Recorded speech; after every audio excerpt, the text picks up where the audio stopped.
Toyota land cruiser.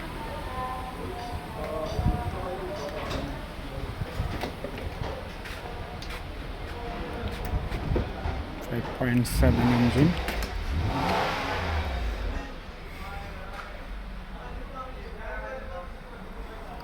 গাড়িটির সমস্যা হলো গাড়িটি রিমোটের দ্বারা লক আনলক হয় না, এবং মনিটর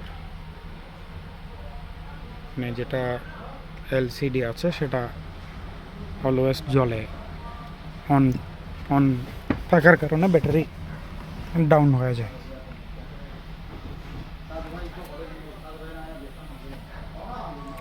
তো আমি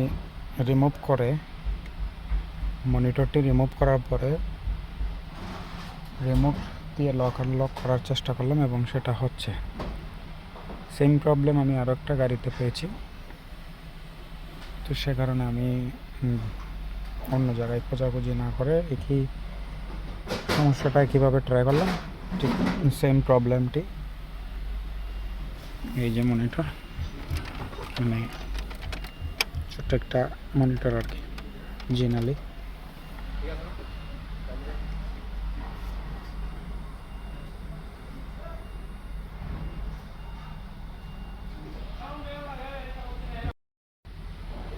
তো আশা করছি আপনাদের যদি এ ধরনের কোনো সমস্যা হয়ে থাকে তাহলে মনিটরটি আগে লক্ষ্য করবেন, এবং সেটা যদিও সবসময় অন হয়ে থাকে যার কারণে ব্যাটারিটি ডাউন হয়ে যায় এবং রিমোট লক আনলক হয় না, যার কারণ হচ্ছে একটি ক্যান কমিউনিকেশন সিগন্যাল অলওয়েজ ডোর রাডারে পেয়ে থাকে।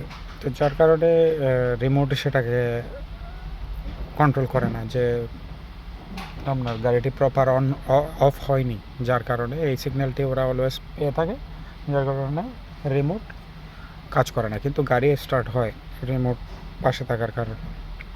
তো ধন্যবাদ সবাইকে। আপনাদের যদি একই সমস্যা হয়ে থাকে তাহলে আপনারা এভাবে ট্রাই করতে পারেন।